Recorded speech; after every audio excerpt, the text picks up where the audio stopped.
Muy buenos días, alumnos del tercero de secundaria. Ahora yo les voy a enseñar la parte de su repaso que vamos a ver.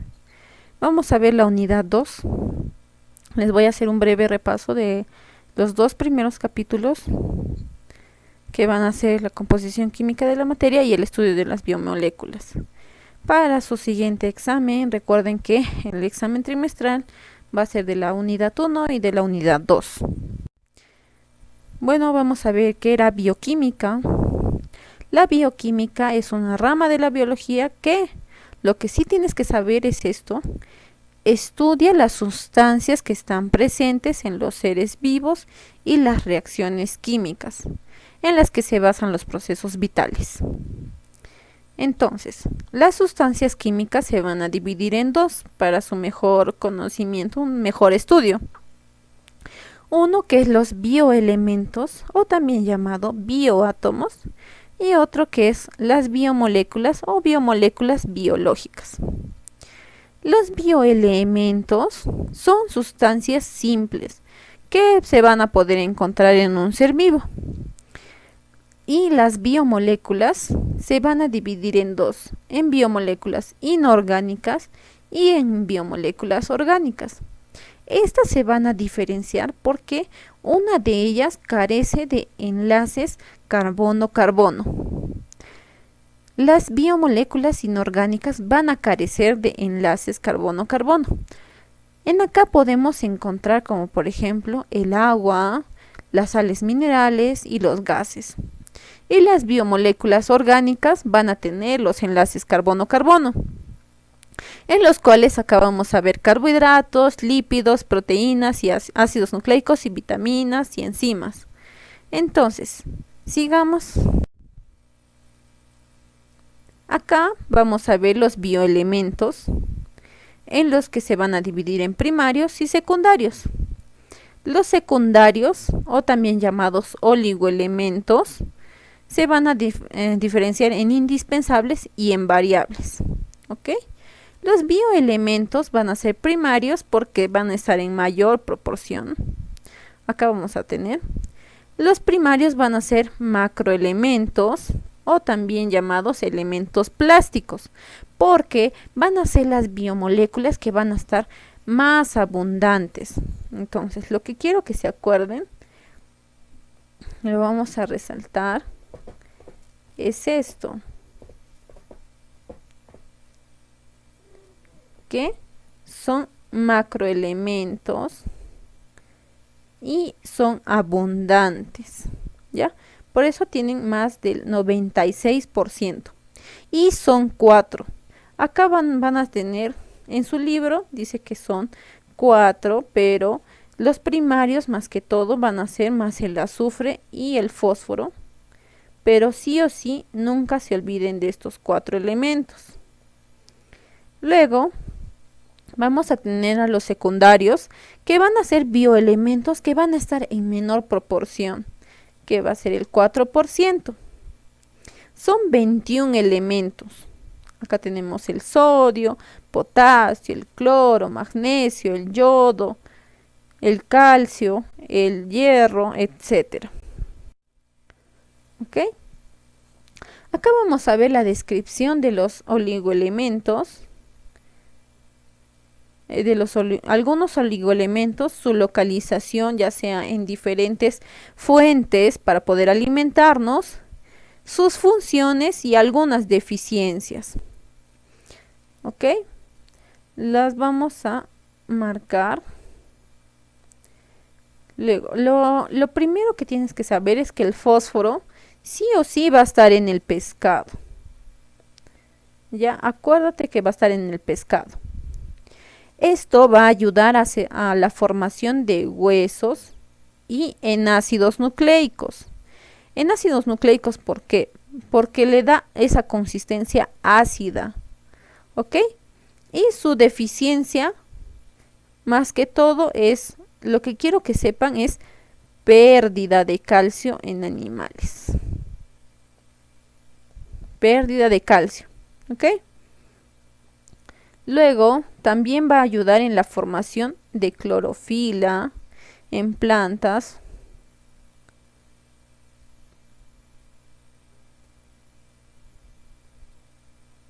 Ya, ok.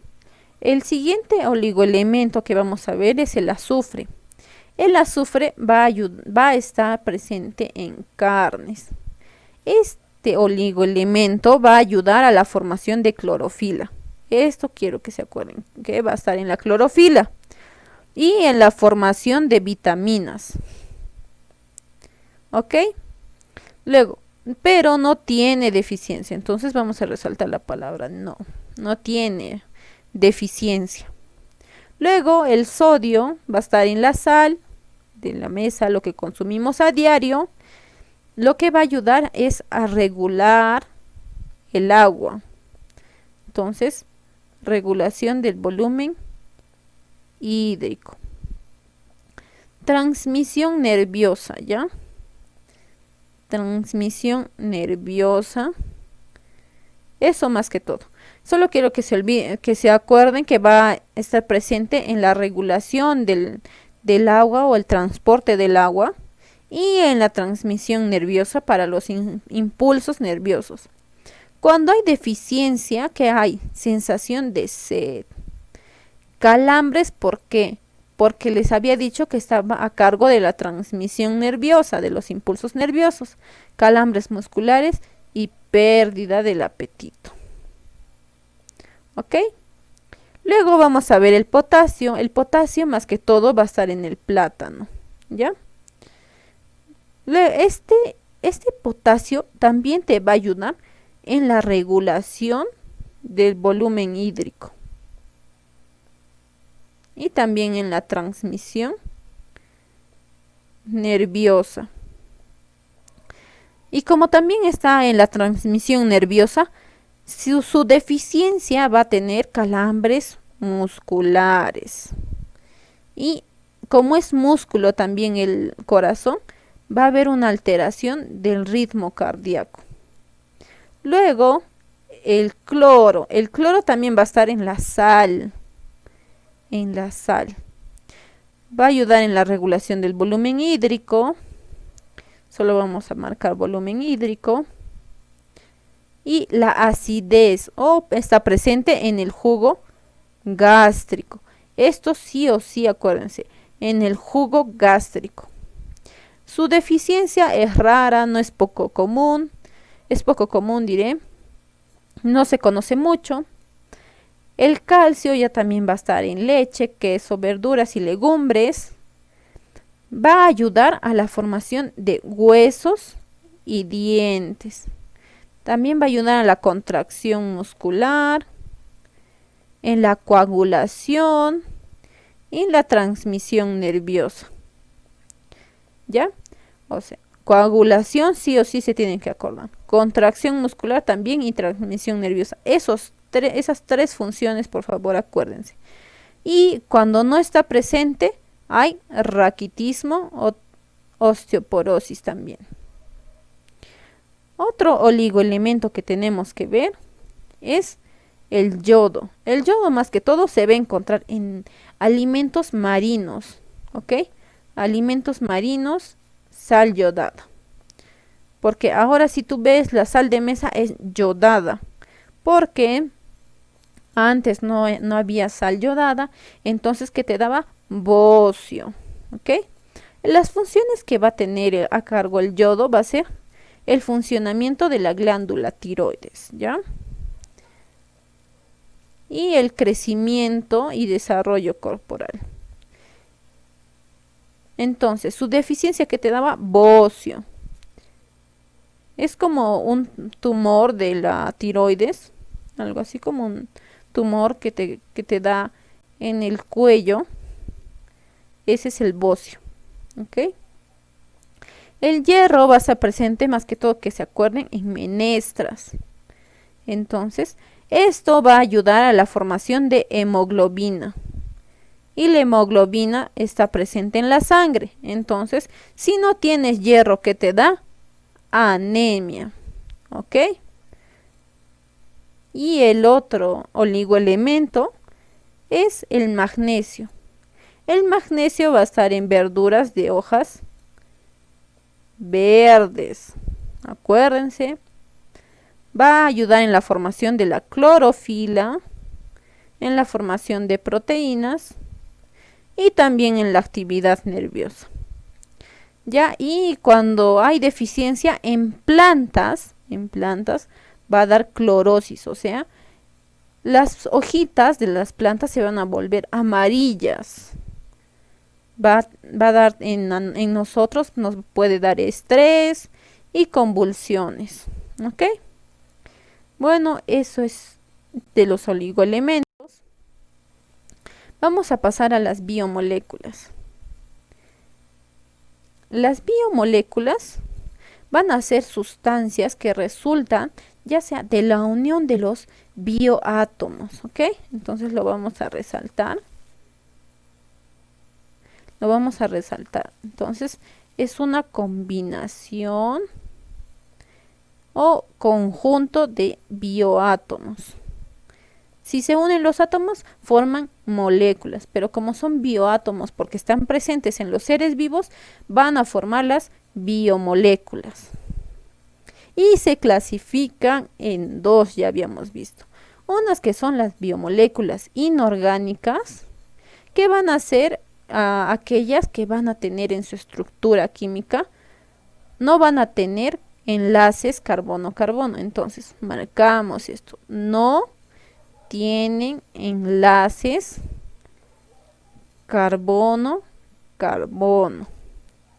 Como por ejemplo el agua, sales minerales, los gases, algunos ácidos como el ácido fosfórico, algunas bases como el hidróxido de sodio.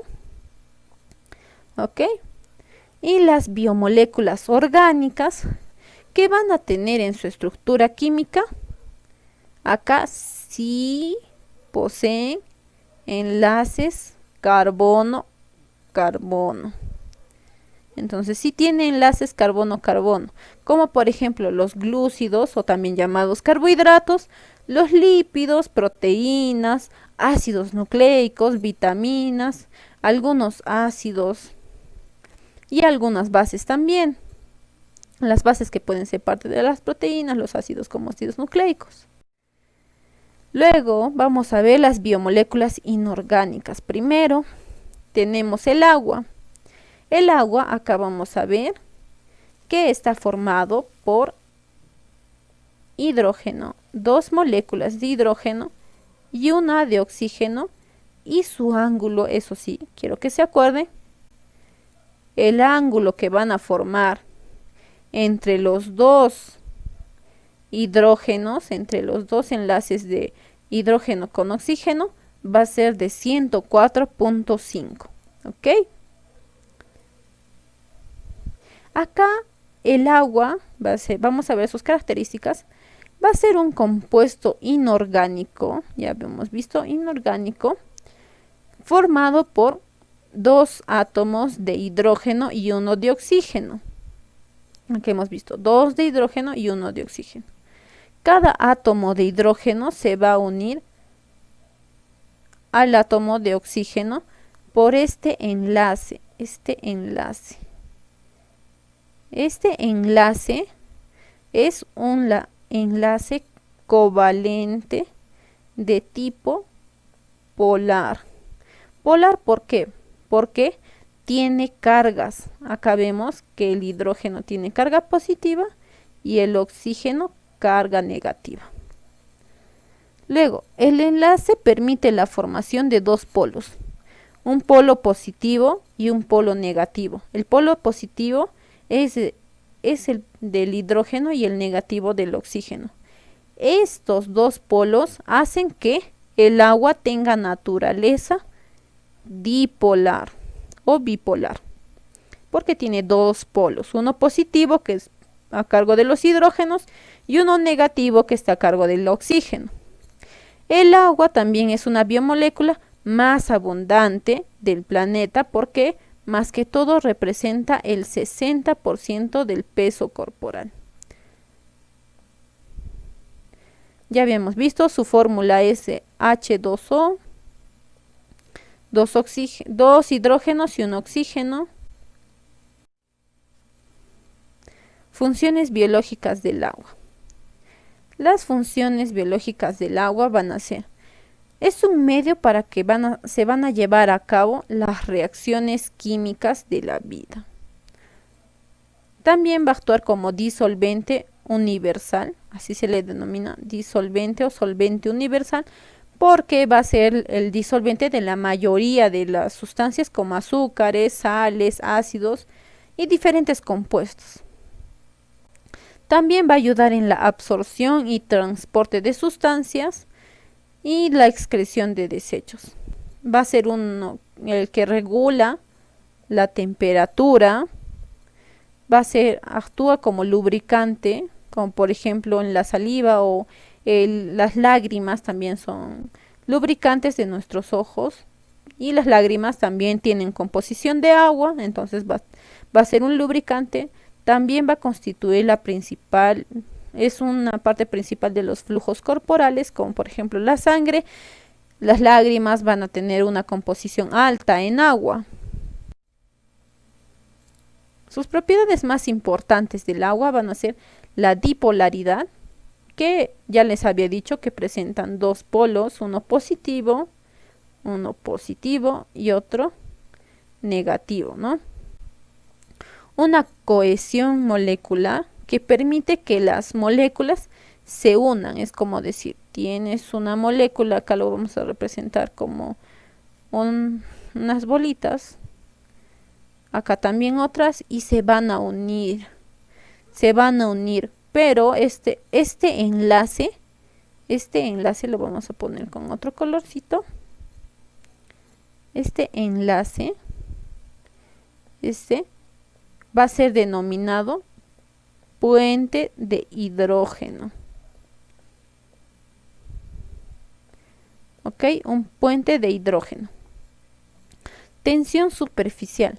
Va a ser que estas, gracias a la cohesión de las moléculas, de estas moléculas, así que se unen, en la superficie del agua va a hacer que las moléculas se mantengan muy unidas y creen como una barrera en la superficie, ¿ya? Esa es la tensión superficial. Es por eso que a veces insectos logran caminar encima del agua. No es que no pesen y todo eso, sino que esa cohesión, esa fuerza de cohesión hace que no se rompa esa tensión superficial. Elevado calor específico hace que el agua, acá cojo otro color, hace que el agua actúe como regulador de la temperatura corporal. Luego, la capilaridad es la propiedad que tiene el agua de ascender.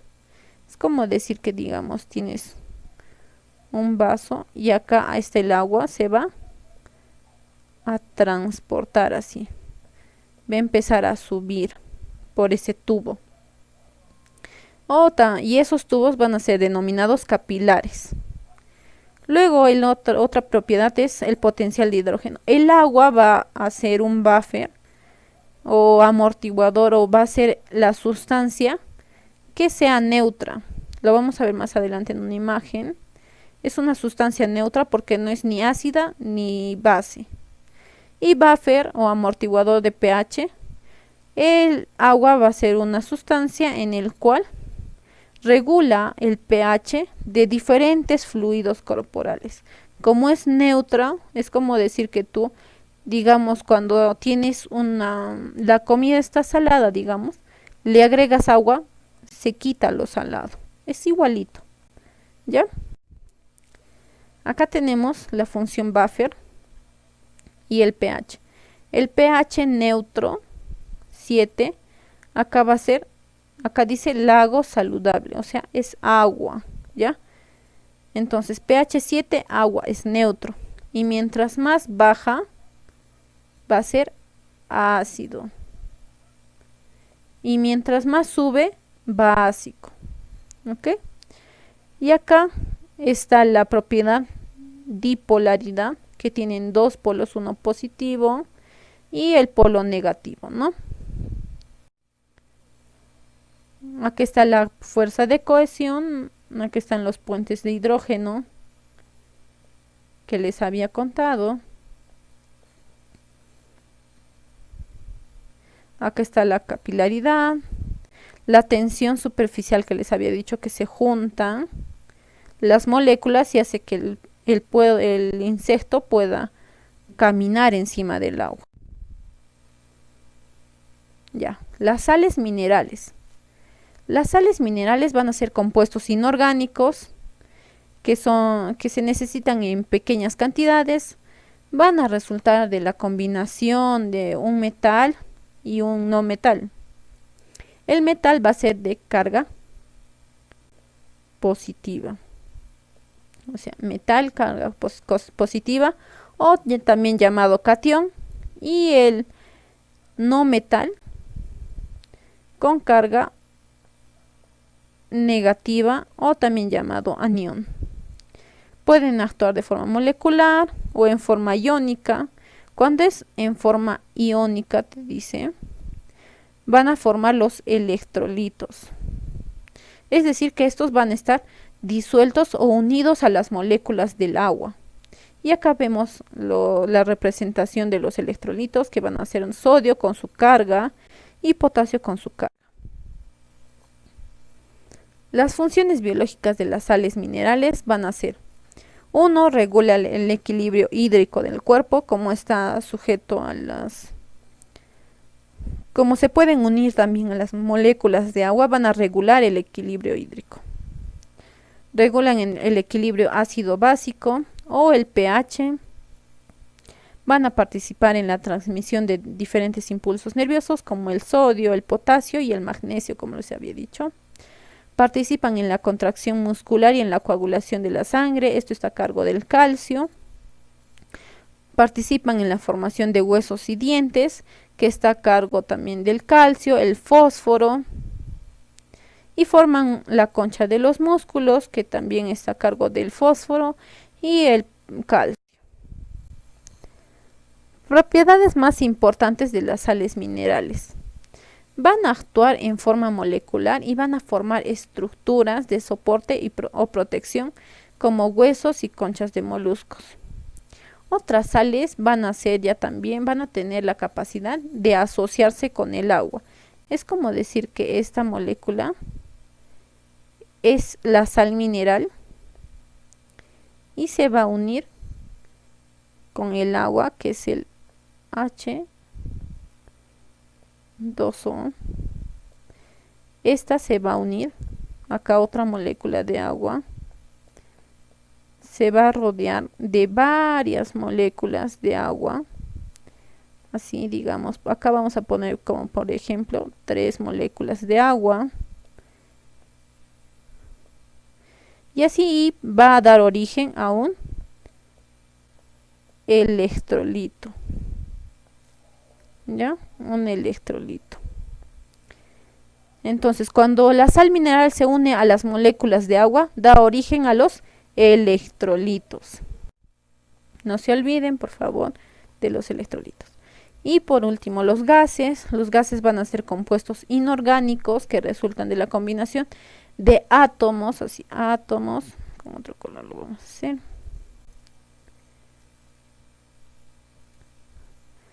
Átomos de un mismo elemento. ¿Ok? Un mismo elemento o dos elementos diferentes también. ¿Ok? Los más importantes van a ser el oxígeno y el CO2, que van a estar presentes en nuestra respiración. El nitrógeno, que está más que todo en la respiración está en la respiración de diferentes microorganismos como hongos, etcétera. Y el ozono, que va a estar presente en nuestra capa de ozono, que ya sabemos, de nuestra atmósfera, por ejemplo. Estos 4 gases van a encontrarse presentes en la atmósfera y van a poder ser tomados por los seres vivos, pero no, el ozono no podemos tomarlo porque es una capa. Es como decir que es es muy pesado para que nosotros podamos respirarlo, como decía, y es muy tóxico. Y las funciones biológicas van a ser el oxígeno, tiene 21% de abundancia, está más que todo en la respiración celular de todos los seres vivos. El CO2 es 1%, va a ser aprovechado más que todo por las plantas para la fotosíntesis. El nitrógeno es un 78%, es el más abundante de la atmósfera y solo va a ser tomado por bacterias para fabricar proteínas. ¿Ya? Y el ozono va a ser menos del 1% y va a estar presente en la capa de ozono. ¿Ok? El oxígeno 21, ¿quién es el mayor? El nitrógeno. Se usa para fabricar proteínas, pero solo en bacterias. El oxígeno en respiración celular y es el 21%. El CO2 en la fotosíntesis para las plantas. Y el ozono en la capa de ozono. Las propiedades más importantes van a ser estas, son muy livianos, eso sí, acuérdense, livianos. O también se puede decir que tienen un bajo peso molecular. Se difunden o se dispersan rápidamente y están en la atmósfera, no se olviden, en la atmósfera. Y bueno, chicos, vamos a seguir con su examen. Les había dicho que lo iba a resolver. La primera pregunta era, ¿cuál es la clasificación de la ciencia? Habíamos quedado en que era real y formal, ya que en su resumen les había puesto así. La clasificación de las ciencias era en dos, una que eran reales o también llamadas fácticas y otra ciencias formales, ideales o abstractas, ¿no? Esta venía del conocimiento de la observación que tú hacías y esta del razonamiento. Esta podías describirla, podías verla, pero esta no. Por eso es ideal. Y esta es real. ¿Ok? La segunda pregunta era ¿cuál no es una característica del conocimiento empírico? Y la respuesta es metódico. Acá podemos ver. Entonces, si no es una característica del conocimiento empírico, ¿qué es esto? Debe ser del conocimiento científico, ¿no? Entonces, vemos las características. Alguien que esté acá, metódico está acá, pues. Entonces, esa era la respuesta. La tercera pregunta era, ¿cuál es la etapa del método científico en la cual es posible obtener una respuesta? Primero te planteabas una pregunta, ¿no? ¿Por qué sucede? Luego, ¿cuál era tu posible respuesta? Sí, muy bien, la hipótesis. La hipótesis era la posible respuesta a tu pregunta de por qué sucedían esas cosas. Entonces acá tenemos el método científico, primero se observaba, la hipótesis era el cómo y el por qué de lo que está ocurriendo, ¿no? Es una explicación provisional del por qué ocurren esas cosas.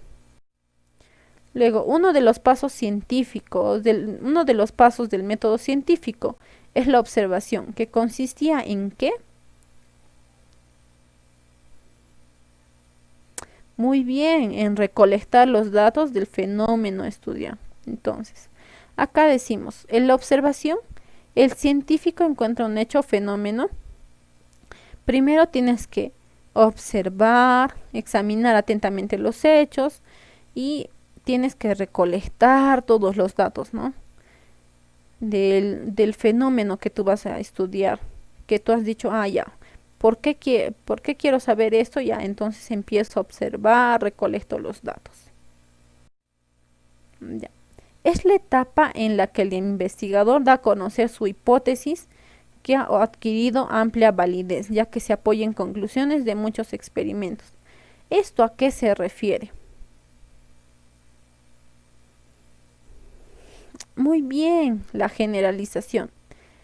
En su libro, así aparece. Generalización es la etapa en la que el investigador va a dar a conocer su hipótesis que ha adquirido amplia validez, ya que se apoya en conclusiones de muchos experimentos.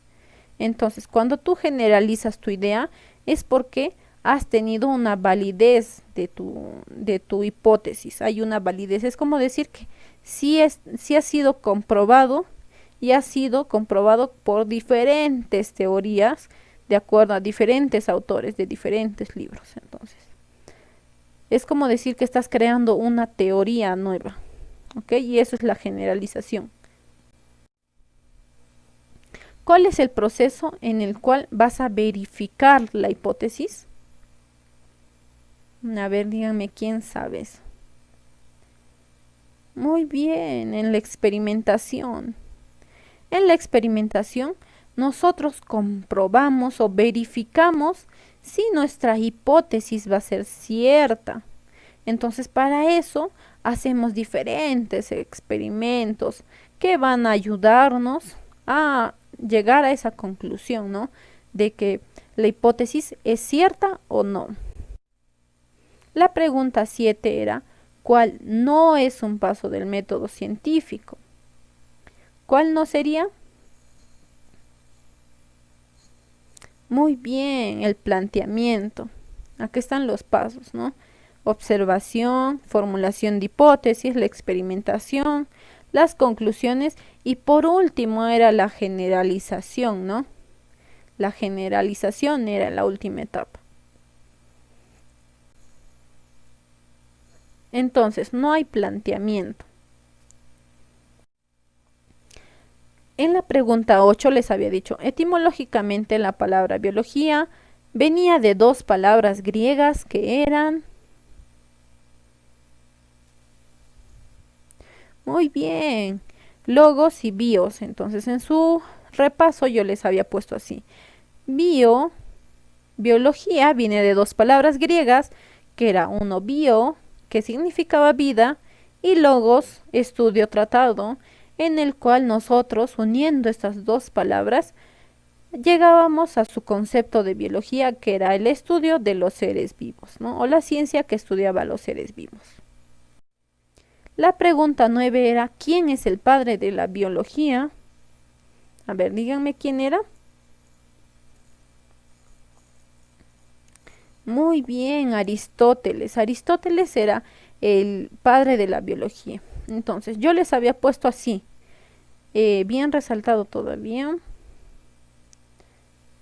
en el que las personas que acuñaron o dijeron por primera vez la palabra biología fueron, yo les dije, acuérdense de estos nombres, Lamarck y Treviranos. Pero también les había dicho quién era el padre de la biología, que era Aristóteles. ¿Ya? Entonces sigan acordándose, chicos, por favor, para su siguiente examen, que ya viene de acá unas semanas. Luego, la pregunta 10 les había dicho, ¿cuál es la rama de la biología que va a estudiar la estructura y disposición de los órganos dentro del cuerpo del ser vivo? Era, a ver, dígame, ¿quién sabe? Muy bien, la anatomía. La anatomía era la rama de la biología que estudia la estructura, ya que está en su libro, decía así. La anatomía estudia la estructura y disposición de los órganos y sistemas de un organismo, o también llamado ser vivo. Ya. ¿Cuál es la rama de la biología que se encargaba del comportamiento animal? A ver, díganme, ¿quién sabe eso? Muy bien, la etología. La etología es la ciencia, así que decía, que estudia el comportamiento animal. Así bien claro está. La pregunta 12. ¿Cuál es la rama que se encarga del estudio de la herencia? Si te dicen herencia, ¿en qué recuerdas? ¿O qué recuerdas? Muy bien, genética. Y así decía, genética estudia la herencia. Así nada más decía en su libro. La pregunta 13. ¿Cuál es la rama de la biología que se encarga de estudiar la estructura y funciones del ADN y ARN?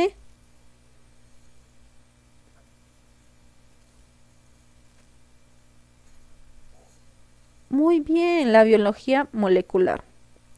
Y así decía, estudia la estructura y funciones de los ácidos nucleicos, como son el ADN y el ARN. ¿Quién era el padre de la taxonomía? Yo les había dicho también en clases anteriores que la taxonomía era la clasificación de los seres vivos y que un personaje que está acá decía que la taxonomía hizo toda esa clasificación de este reino hasta especie, ¿no? ¿Y quién era? Carlos Linneo, en el que también daba a conocer la estructura binomial del nombre científico, ¿no? Y la pregunta 15 era definición de vida. A ver, dígame cuál es la respuesta. Muy bien, es la respuesta es la A. Y en su libro así aparece. Vida es un estado particular de la materia en el que se pone de manifiesto procesos altamente complejos. Muy bien. La pregunta 16. ¿Cuál de las siguientes no es una característica de un ser vivo? A ver, díganme cuál es. Muy bien, es el estímulo. Y acá yo les había puesto cuáles eran las características. Era organización compleja en el que veníamos desde los átomos hasta lo más complejo que era el ecosistema, la reproducción que nos ayudaba a permitirle a perpetuar la especie, el metabolismo que era el intercambio de materia y energía, la homeostasis que era el equilibrio del medio interno, el crecimiento en el que se daba por dos métodos y la irritabilidad y adaptación que eran dos cosas diferentes, ¿no? Pero eran la respuesta a un estímulo. La irritabilidad era un estímulo temporal y la adaptación a un estímulo permanente. Ya hace poquito les he dicho que es homeostasis. ¿Qué era? Es el equilibrio del medio interno. Muy bien. Y así dice.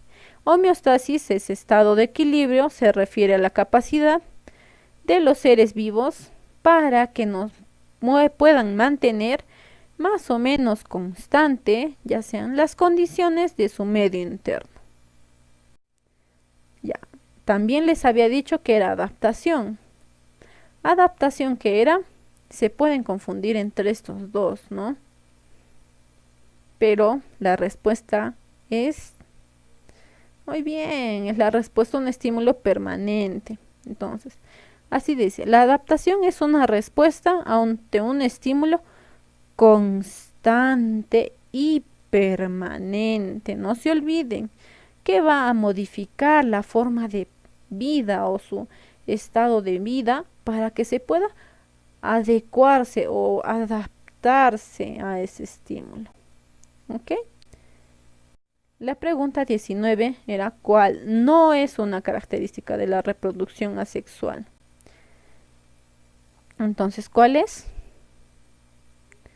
Muy bien, los descendientes son parecidos a los progenitores expresando variabilidad genética. Entonces, si no es una característica de la reproducción asexual, debe ser de la sexual. Entonces, la reproducción asexual está, ¿participa un solo progenitor? ¿Está ahí? Si descendientes son idénticos al progenitor. No, mira, acá dice son parecidos. Entonces, esa no es la respuesta, porque está en la reproducción asexual. Los descendientes son parecidos a los progenitores expresando variabilidad genética. Esa es la respuesta. Y 20, ¿cuál es el mecanismo de crecimiento por el cual solo aumenta el número de células? Entonces, ¿cuál era? Si aumenta solo el número, hiperplasia. Hipertrofia era en tamaño, hiperplasia era en número. Atrofia es porque ya no crece. Metaplasia es cuando hay un crecimiento acelerado, brusco. Y metabolismo ya les he dicho que era intercambio de materia y energía. Con eso, chicos, hemos terminado. Espero que sigan estudiando. Las actividades ya se las haré llegar. Tengan en cuenta la resolución del examen. Les estoy dando algunas cositas más. Y el repaso. Nos vemos a la siguiente.